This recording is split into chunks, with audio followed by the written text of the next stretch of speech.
So I'm going to shift gears a little bit here and go to the Sutta Nipatta. This is Ajahn Jeff's, Thanissaro Bhikkhu's translation of it. And there's a couple of suttas. One reason I really like the Sutta Nipatta is it is more like reading something like Lumpur Cha or from the Krupa Ajahns. It's supposed to be one of the earliest collections of suttas, and even though the voice is very much the same as the Nikayas, the style is a little bit different. And we'll go a little bit into the touching on the life of the Buddha, reading this chapter 3, Sutta 11, Nalaka, and this goes into the devas elated and singing and dancing at the birth of the Bodhisatta, and then going on to this teaching I've always found very, very inspiring, the teachings to Nalaka. And after that, we'll read another sutta in a similar vein from the Octet chapter. So this is chapter 3, Sutta 11, Nalaka.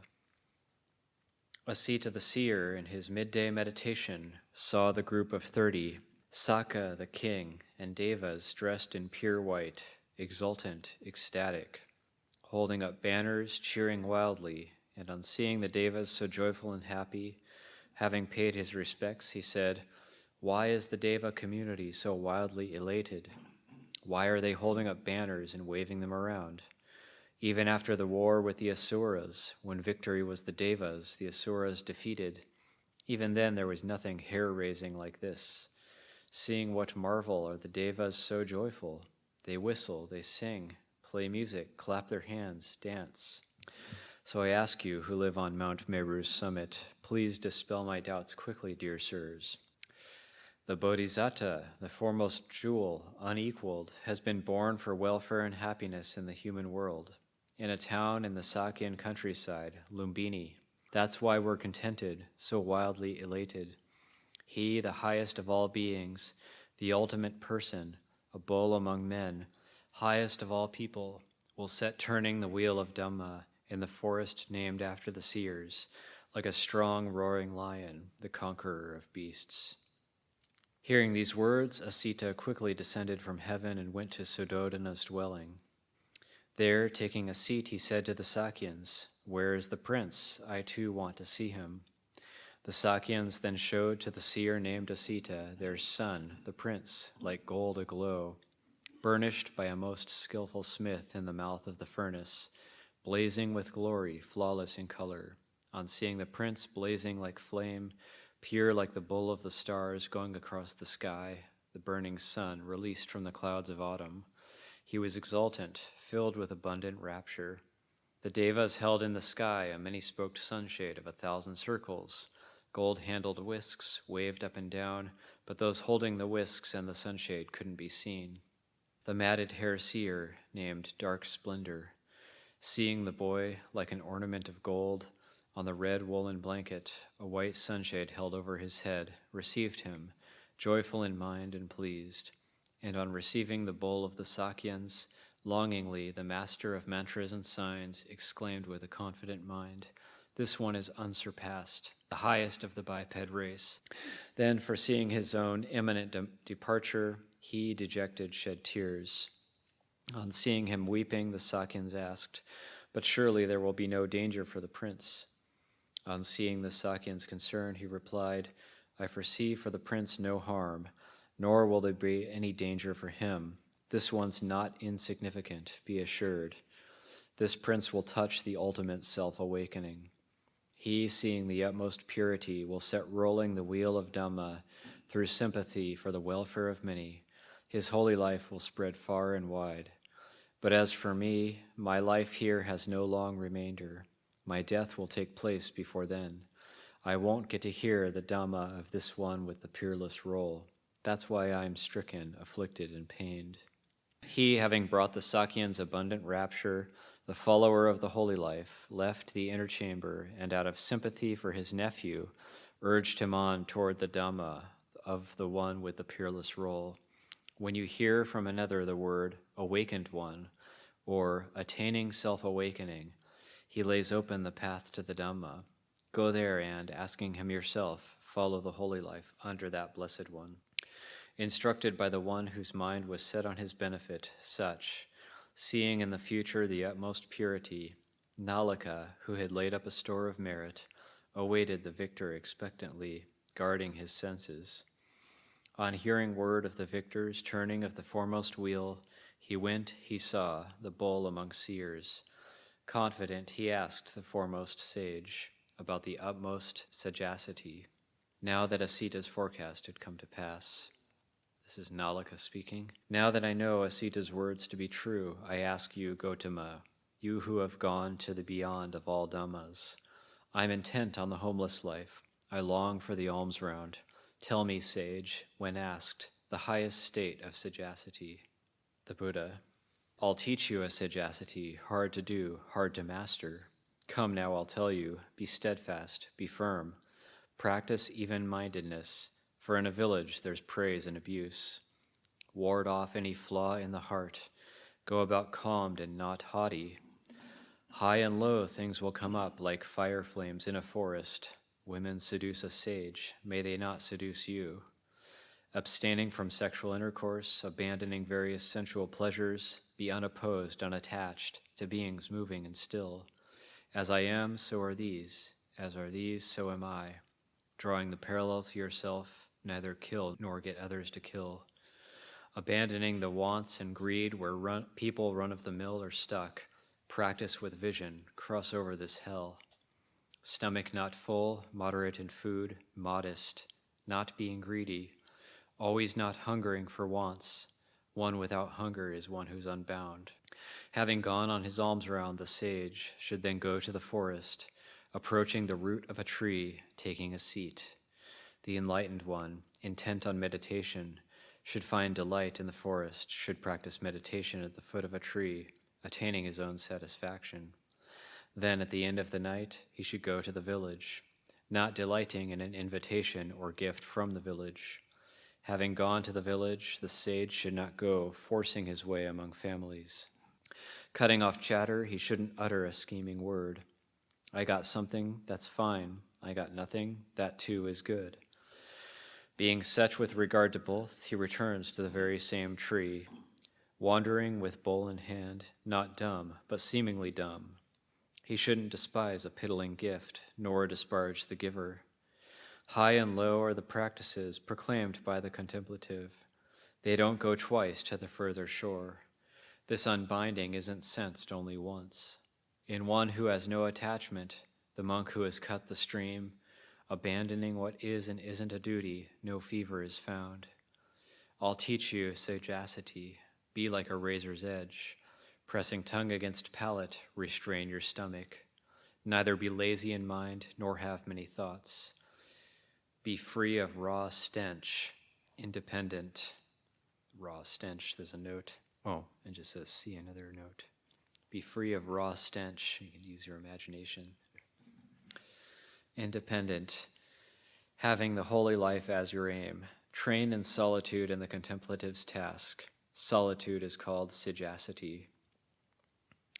Alone you truly delight and shine in the 10 directions. On hearing the fame of the enlightened, those who practice meditation, relinquishing sensuality, my disciple should foster all the more shame and conviction. Know from the rivers in clefts and in crevices, those in small channels flow noisily, the great flow silent. Whatever is deficient makes noise, whatever is full is quiet. The fool is like a half-empty pot, one who is wise a full lake. A contemplative who speaks a great deal, endowed with meaning. Knowing he teaches the Dhamma, knowing he speaks a great deal. But he who knowing is restrained, knowing doesn't speak a great deal. He is a sage worthy of sagehood. He is a sage, his sagehood attained. The end of that sutta, I find it very interesting because there's praise for two different types of contemplatives who know the Dhamma. There's the contemplative who speaks a great deal, endowed with meaning, knowing he teaches the Dhamma, knowing he speaks a great deal, So that's actually not criticized, but then that's praised, but then even higher praise is given one for knowing is restrained, knowing doesn't speak a great deal. And in the Anguttara Nikaya, there's the 4 types of pots, the empty pot with the lid on and the empty pot with the lid off, and full pot with the lid on and the full pot with the lid off. The empty pot with the lid off is the one who doesn't know and they speak all the time. The empty pot with the lid on is the one who doesn't know but is restrained and is practicing. The full pot with the lid off is the one who knows, but it all comes out. They speak all the time. And then the full pot with the lid on is the one who knows, but doesn't speak all the time, is quiet. So I thought that at the very end, that's who the Buddha is describing as the one who's the full pot with the lid on. He is a sage worthy of sagehood. He is a sage as sagehood attained. And then there's one similar to this. This is in the Octet chapter. It's book 4, Sutta 14, called Quickly. And it's a kind of a similar in feeling to that sutta, but it's just touches on some different points. I ask the kinsman of the sun, the great seer, about seclusion and the state of peace, seeing in what way is a monk unbound, clinging to nothing in the world. This is the Buddha's answer. I'm not sure who the questioner is in this one. He should put an entire stop to the root of objectification classifications. I am the thinker. He should train, always mindful, to subdue any craving inside him. Whatever truth he may know, within or without, he shouldn't, because of it, make himself hardened, for that isn't called unbinding by the good. He shouldn't, because of it, think himself better, lower, or equal. Touched by contact in various ways, he shouldn't keep theorizing about self. Stilled right within, a monk shouldn't seek peace from another, from anything else. For one stilled right within, there's nothing embraced, so how rejected? As in the middle of the sea, it is still, with no waves upwelling. So the monk, unperturbed, still, should not swell himself anywhere. He whose eyes are opened has described the Dhamma he's witnessed, subduing danger. Now tell us, sir, this goes on to the questioner again. He whose eyes are opened has described the Dhamma he's witnessed, subduing danger. Now tell us, sir, the practice, the patimokkha, and concentration.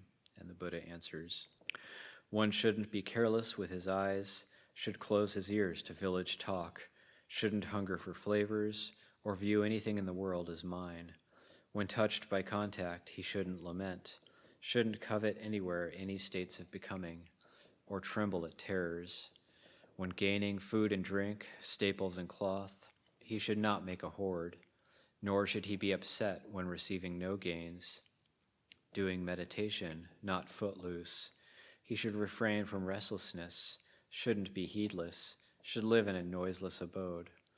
Not making much of sleep, ardent, given to wakefulness, he should abandon weariness, deception, laughter, sports, sexual intercourse, and all that goes with it. Should not practice casting spells, interpreting dreams, physical marks, the stars, animal cries. Should not be devoted to doing cures or inducing fertility. A monk shouldn't tremble at blame or grow haughty with praise. Should dispel stinginess, greed, divisive speech, anger. Shouldn't buy or sell or revile anyone anywhere. Shouldn't linger in villages or flatter people in hope of gains. A monk shouldn't boast or speak with ulterior motive, shouldn't train in insolence or speak quarrelsome words, shouldn't engage in lies or knowingly cheat, shouldn't despise others for their life, discernment, habits, or practices. Annoyed on hearing many words from contemplatives or ordinary people, he shouldn't respond harshly, for those who retaliate aren't calm. Knowing this teaching, a monk inquiring should always train in it mindfully. Knowing unbinding is peace, he shouldn't be heedless of Gautama's message. For he, the conqueror unconquered, witnessed the Dhamma, not by hearsay, but directly himself. So heedful, you should always do homage and train in line with that Blessed One's message, the Blessed One said. So those are two suttas that I found for myself very inspiring, energizing. The first one, I would read that and chant that one in English from time to time for myself, give myself encouragement. And I'll continue with BeingDharma. This section is called The Trapper's Snare. No aches and pains in the body, no fever or sickness. Can there be such a thing? We beings are caught in the snares of Mara, the evil one. If we are caught in the snare, Mara can do anything to us. He can afflict us in our eyes, our ears, our limbs, anywhere. It is the same as when someone sets a snare for animals, digs a trapper's pit, or baits a hook. When a bird comes to eat and is caught, what can it do? The snare has it by the neck. Where can it go? It tries to fly, but it can't get away. It struggles, but can't break the snare. Then the hunter, the owner of the trap, arrives. He sees the bird caught in the snare, just as he had hoped. He grabs the bird. It struggles, and if it tries to nip the hunter or peck at him, he can break its beak. It may try to fly, but he can break its wings. It frantically tries to run. He can break its legs. The owner of the snare has all the authority here. However the bird tries to get away, there is no escaping. Likewise, we are caught in a trap. The Lord Buddha was one who saw and knew clearly according to the truth. He was a prince, an heir to the throne who enjoyed all the royal treasures and privileges. When he saw what things were really like, he renounced everything. He clearly and unmistakably saw the nature of ordinary existence and, without any regrets, left it behind. Seeing it as danger, he fled. Having been born, caught by birth, he saw that he was like a bird caught in a snare. The noose was around his neck. He saw the liability, so he left it all, just walked away. Thus, after his enlightenment, he pointed this out, showing what is harmful and what is beneficial in this realm of uncertainty. He would not allow himself to be submerged and drown in it. He refused to die there. He would not agree to be caught in the noose, so he'd be able to renounce the world and remove himself from it. Having seen, having attained realization, he then taught us to know about these things. Still, though he explained the faults and dangers, the obscurations of people prevent them from seeing. The mind is so thick, so dark. It just stays like that and keeps on accumulating afflictions and desires. In all these Dhammas, if we investigate, we can see the liability and suffering in them. Just as it is said, birth is suffering. We are born into this world. Do we suffer? We have contacted birth. We have arms and legs, eyes and ears. All these things coming into existence are just suffering coming into existence. Then we have to find a way to get by, struggle to support ourselves, raise a family, and so forth. We contact something and become stuck in attachment. We touch something else and get mired in that. There is headache and worry about ourselves, anxiety over children, concern over wealth and possessions. Having been born, anything can degenerate at any time. The ears can degenerate into deafness. The eyes can lose their sight. Pain can afflict the limbs or any other parts of the body. We cannot soar away because we are caught in the snare of the trapper. It is up to the trapper now to do as he wishes. We are in the trap. He can take care of us and raise us, or he can break our beaks, break our wings. This trap represents the demon of the aggregates, or the demon of the afflictions.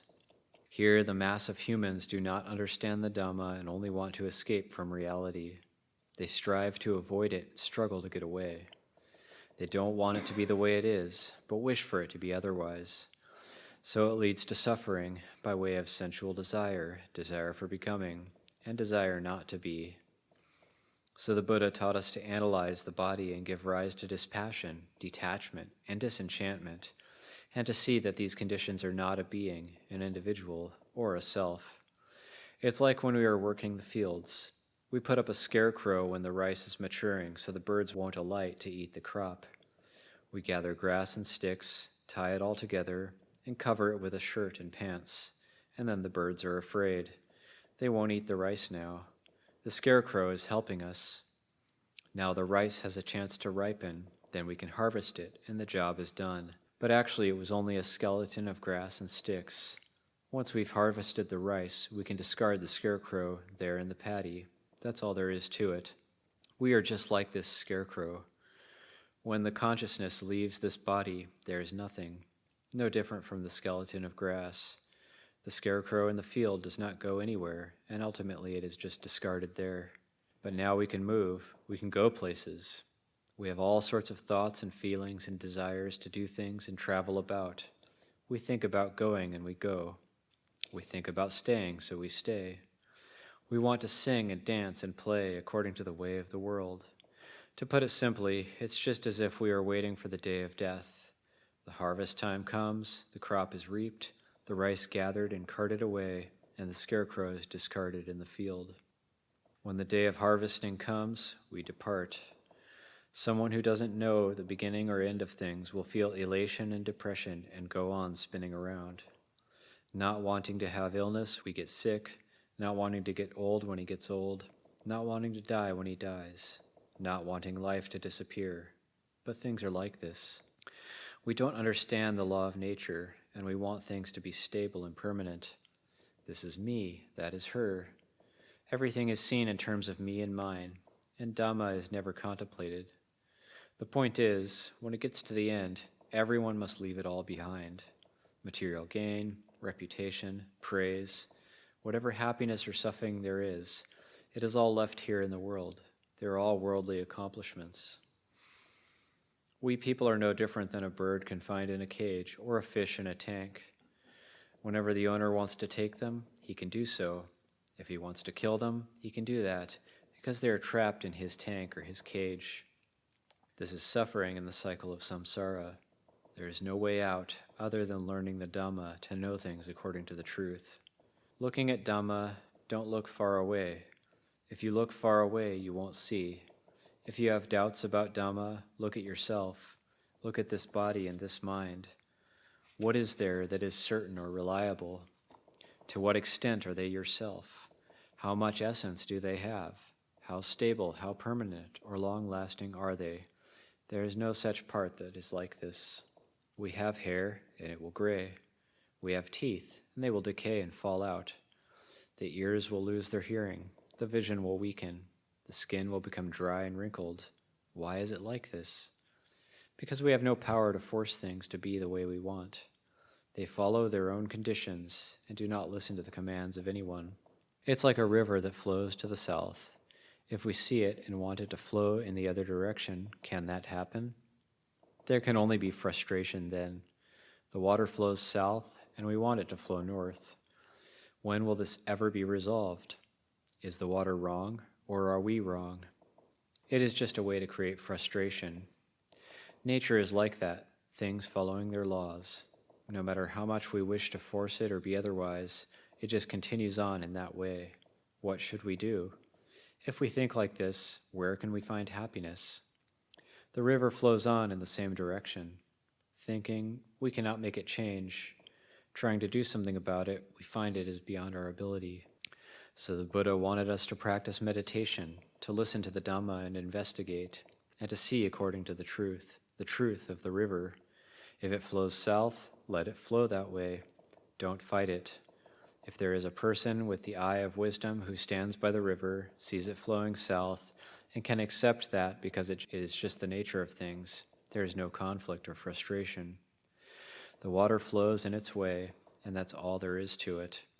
That is Dhamma, that is nature. There is aging, sickness, and death. In the beginning there is birth, in the middle aging, and in the end breaking up and disappearing.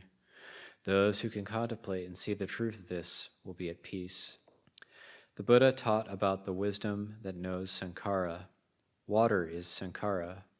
The body that we suppose to be ourself is merely composed of earth, water, fire, and air, and they are all flowing constantly.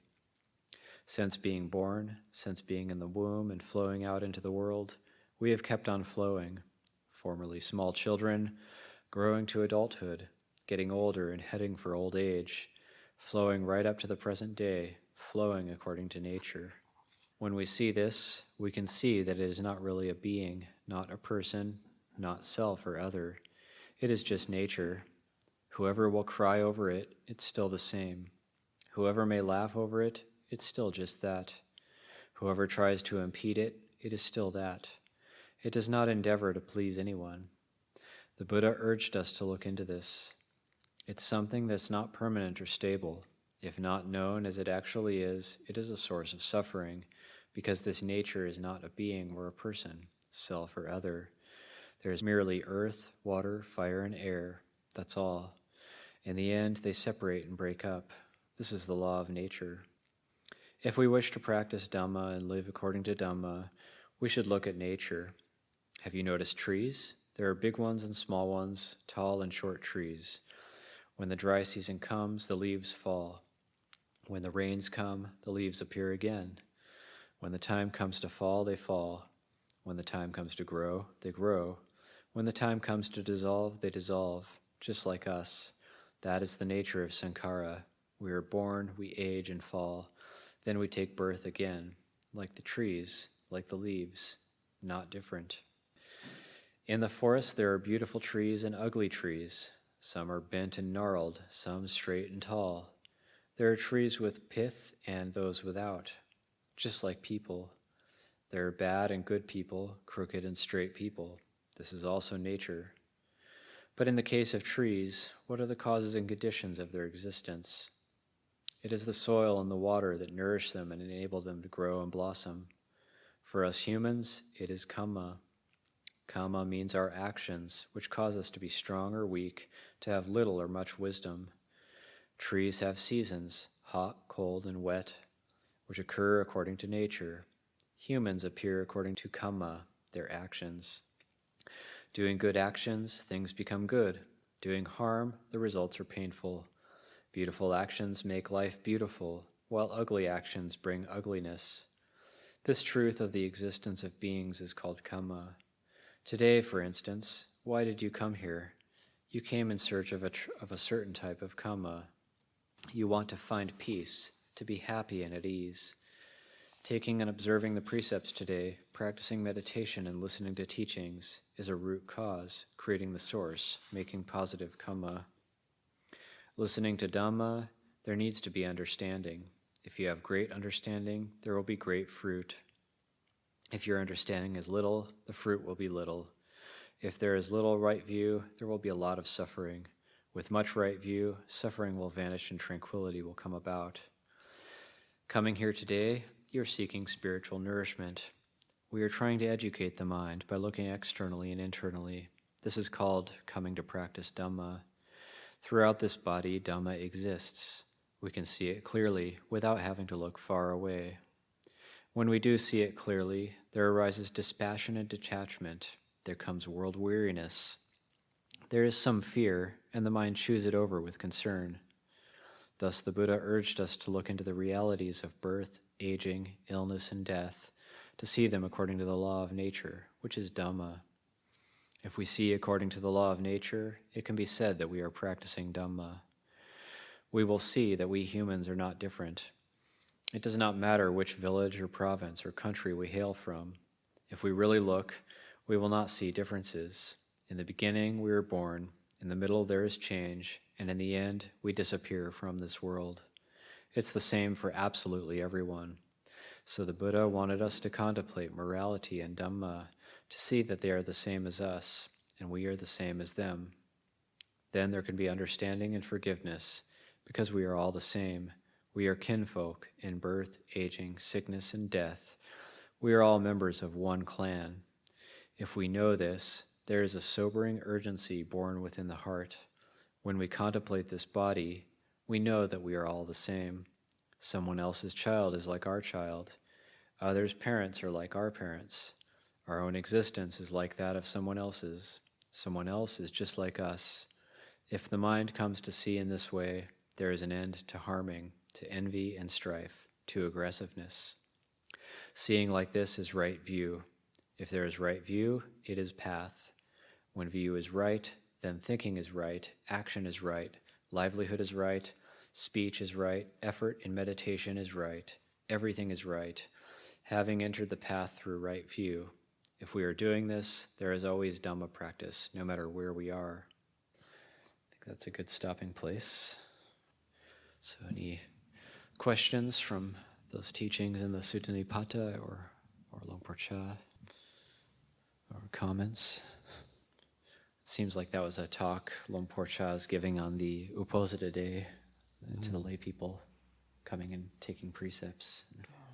I think one of the things that come up, listening to both the sutta as well as the Luang Cha reading, is the kind of theme of contemplating existence, contemplating the world, contemplating samsara, not taking anything for granted, or assuming very much, and just getting too comfortable in samsara, getting comfortable in conditions.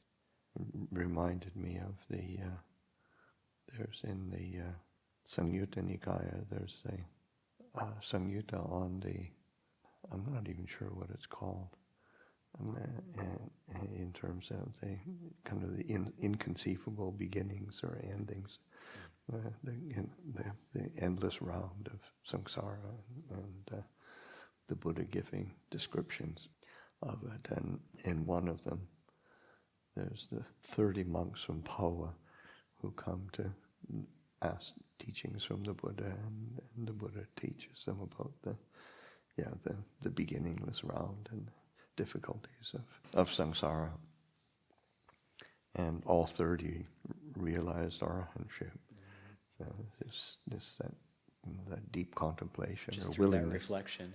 Just through that reflection, yeah. So, there's sort of that, the sobering truth of existence, and not getting caught in kind of desire, attachment, proliferation. You mentioned not getting too comfortable in conditions or in samsara, but is there any comfort even? Well, there isn't, but we try to find it. We try. We try to assume it. We try to. You end up sort of try to tell ourselves it's going to be okay. It'll be all right. It'll be fine. Everything's fine. It's fine. It's fine. Addition or kind of extension of that.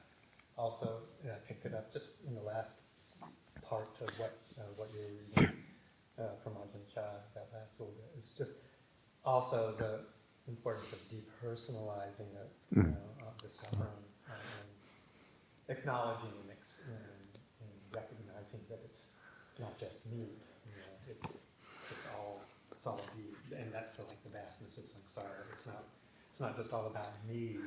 Yeah, and it's also, that's the key for compassion. Yeah. And that really comes out of that, in that whole teaching that we gave. It was a really great selection. Yeah, and in terms of, somebody who speaks so bluntly, but in terms of, somebody with boundless loving kindness and compassion, that was also what Luang Cha embodied. I also, from the second sutta, this sutta in the Octet chapter, I appreciated and found very useful this one phrase: annoyed on hearing many words from contemplatives or ordinary people, he shouldn't respond harshly, for those who retaliate aren't calm. So I thought, that sense of the annoyance of the retaliation comes from not being peaceful myself. So that it's a very profound reflection. Training oneself rather than, I think Luang Cha touches on it too, not going around trying to train everybody else, because we still need to train ourselves. Actually, just a quick comment, just how much I appreciated something of the bird and the snare, because it's like there is no answer, it's the wrong frame. It's, you try this, it's still not within. It just kind of just struck very powerfully, that whole story. So just that quick comment. Yeah, no, it was a really, it's a very stark image, but it's also really that's exactly it. It's just, everywhere you turn, this is a problem. With the teaching of not self, sometimes I have a tendency to take it a little too far, where I think to myself, like, what is the meaning of all this if we're just arising phenomena and everything is empty? And I know the path is good, I know the path has its purpose, but outside of that, as a lay practitioner who has to exist out there, how do I kind of come back to the middle and assign things meaning again, but still practice not self? Well, I mean, the reality is